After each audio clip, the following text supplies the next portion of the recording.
حضور فرماتے ہیں وہ جنت کے بالا خانوں میں سیر کرے گا اور رب اسے دیکھ کے مسکرائے گا، رب اسے دیکھ کے مسکرائے گا، اللہ تعالیٰ مسکراتا ہے اسے دیکھ کے۔ اور اگلے جملے میں حضور نے وضاحت کر دی، فرمایا جب رب دنیا میں کسی پر مسکراتا ہے نا تو اس کا معنی یہ ہے کہ قیامت میں پھر اللہ اسے حساب کوئی نہیں لے گا۔ جس پر اللہ دنیا میں مسکرا دیا اس سے کوئی حساب، تو وہ کام ڈھونڈنے چاہیے نا جس سے اللہ مسکرائے۔ ویسے کبھی ہم ایسا کرتے ہیں کہ نہیں کہ کسی کو راضی کیا جائے؟ یہ کام ہم کرتے ہیں کہ ہماری کمپنی کا جو سربراہ ہے وہ ہم سے راضی رہے، جس ادارے میں ہم پڑھاتے ہیں اس ادارے کا بڑا ہم سے راضی رہے۔ یہ کرتے ہیں ہم، اس کے لیے کچھ نہ کچھ ہیلے بہانے ہم کرتے ہیں۔ برادری، قبیلہ، علاقہ، بستی، لوگ کسی طریقے سے ہمارے ساتھ مطمئن رہیں، کرتے ہیں نا یہ سارے کام۔ اس میں تھوڑی مشکل بھی ہمیں آتی ہے لیکن کرتے ہیں، کیا کریں۔ گھر میں بھی کئی دفعہ ایسا ماحول بنانا پڑتا ہے۔ چلیں ایک اور میٹھی مثال دیتے ہیں، زیادہ سمجھ میں آئے گی۔ چھوٹا بچہ خوش رہے، آپ اس کے لیے محنت نہیں کرتے؟ وہ چھوٹا ہے، اس کو خوش کرنا فرض ہے ابا پہ، لیکن وہ کہتا ہے کہ میں نے موٹر سائیکل لینا ہے۔ چھوٹا ہے، چلا ہی نہیں پائے گا، تو ابا پھر اسے راضی کرتا ہے، کہتا ہے بیٹے چھوٹا سائیکل لے لے، چل میں تجھے اڑانے والا جہاز لے دیتا ہوں۔ مقصود کیا ہے کہ اس کو ناراض نہیں کرنا، یہ روئے نہ، اس کا دل نہ ٹوٹے۔ یارو سنو نا میں کیا کہہ رہا ہوں، اگر چھوٹے بچے کے لیے وہ چیزیں ڈھونڈتے ہو، میرے ابا جی نا اپنے نواسے کے لیے کھلونا لے کے آئے تو بچہ بڑا ہی کھیلا تو ابا جی کہنے لگے لو پیسے پورے ہو گئے میرے۔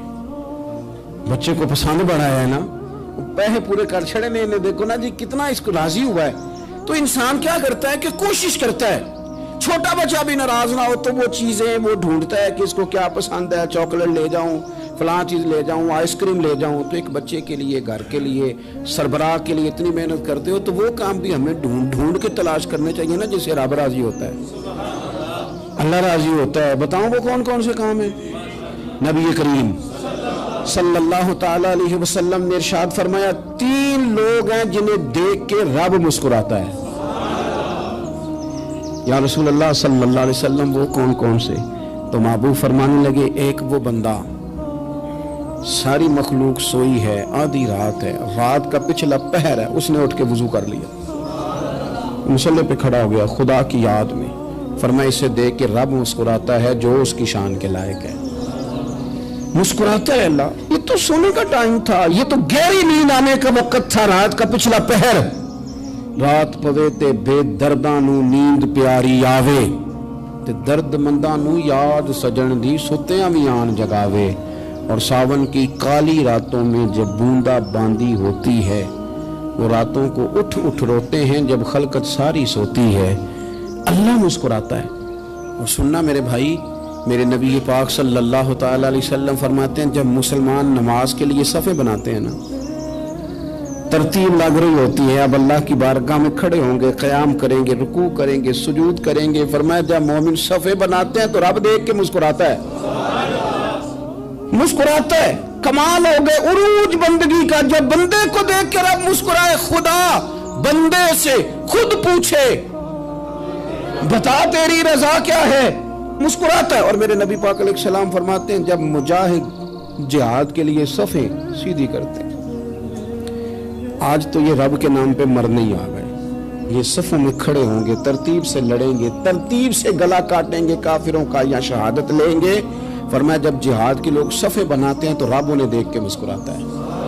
کتنے نصیبوں والا وہ بندہ ہے جسے دیکھ کے مسکرا دیا۔ اور یار کبھی تیرا بیٹا تیرے سامنے مسکرائے نا چھوٹا، تو تیرا دل باغ باغ ہو جاتا ہے۔ تیری ماں بیمار کسی ایک دن صحیح طرح ہنس پڑے تو طبیعت خوش ہو جاتی۔